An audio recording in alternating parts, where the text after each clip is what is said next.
The moment my former spouse commanded me to apologize or get out, he genuinely believed I would collapse in tears and beg for his forgiveness.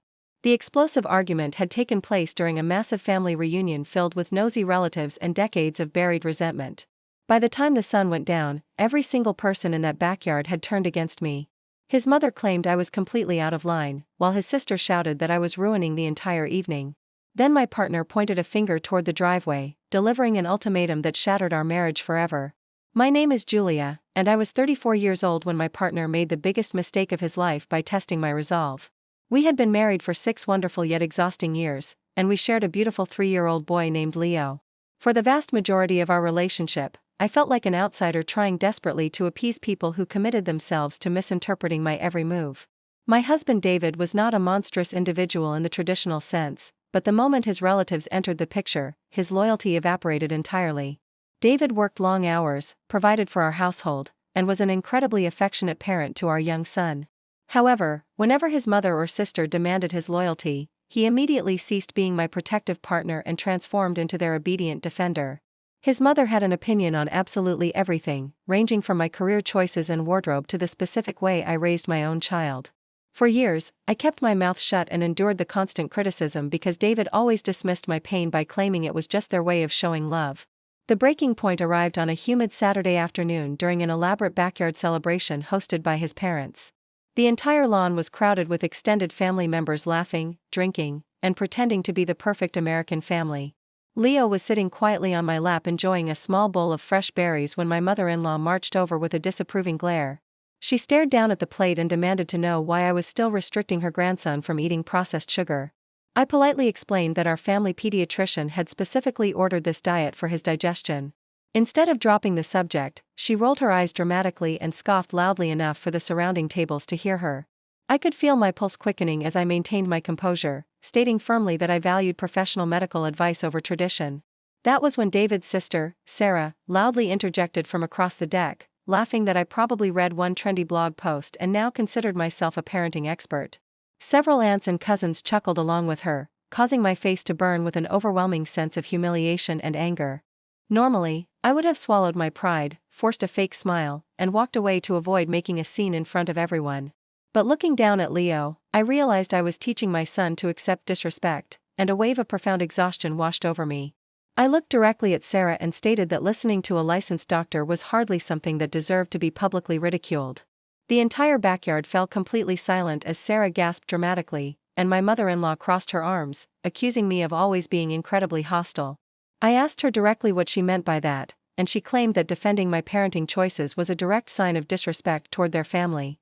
Within a matter of minutes, the narrative completely shifted from a simple conversation about fruit to a full-blown trial regarding my character. I looked over at David, silently begging him with my eyes to stand up for his wife and put an end to this public execution. He just sat there, staring into his drink, refusing to utter a single word to protect me from the wolves. When Sarah made another nasty comment about how I always managed to ruin every single holiday, something inside my soul permanently snapped. I did not yell or scream, but I spoke with absolute clarity, detailing exactly how their years of constant emotional abuse had drained my spirit. The backlash was instantaneous, as every single relative at that table began shouting over one another to condemn my attitude. David suddenly stood up, his face flushed with embarrassment, and commanded me to shut my mouth before I embarrassed him any further. I looked my husband dead in the eye and told him absolutely not, refusing to back down from the truth for the first time in our marriage. Cornered and furious that he could not control me, David pointed toward the street and gave me the ultimate choice to apologize or leave. The silence that followed was deafening as every single relative waited for me to bow my head and apologize like a good wife. Instead, I calmly walked upstairs, packed my son's diaper bag, strapped him into his car seat, and drove away without shedding a single tear.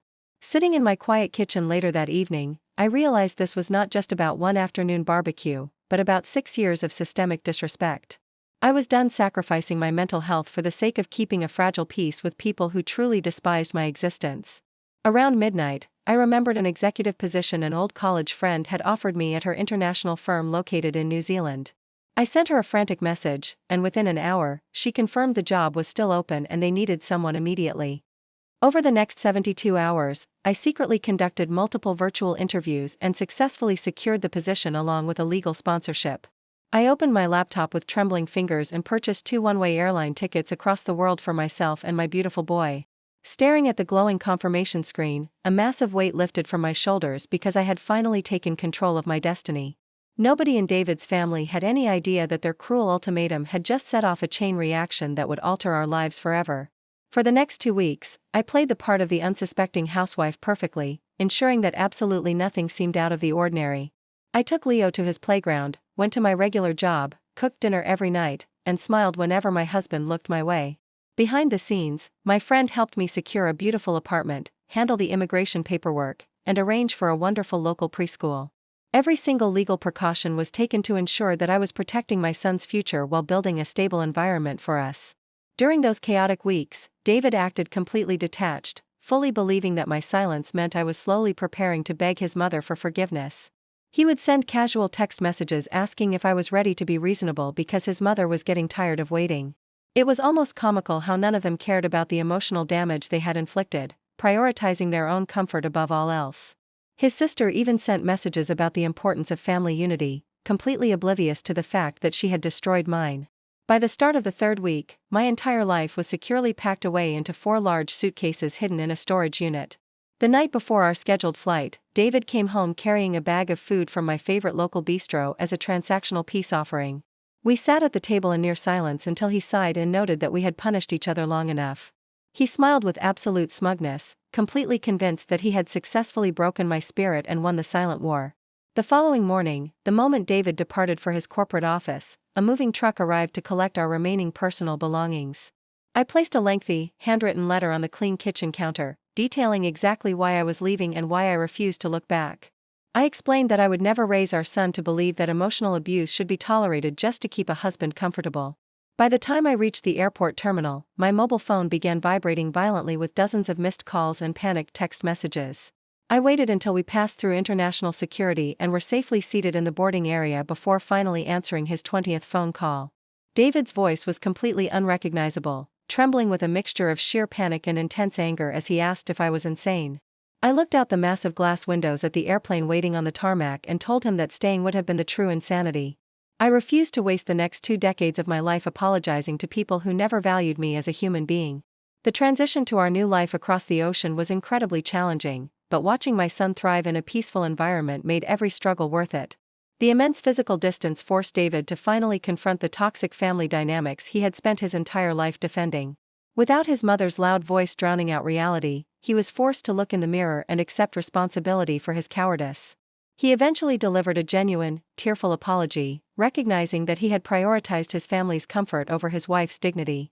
Today, our co-parenting relationship is healthier than it ever was during our marriage because firm boundaries now dictate every single interaction we have.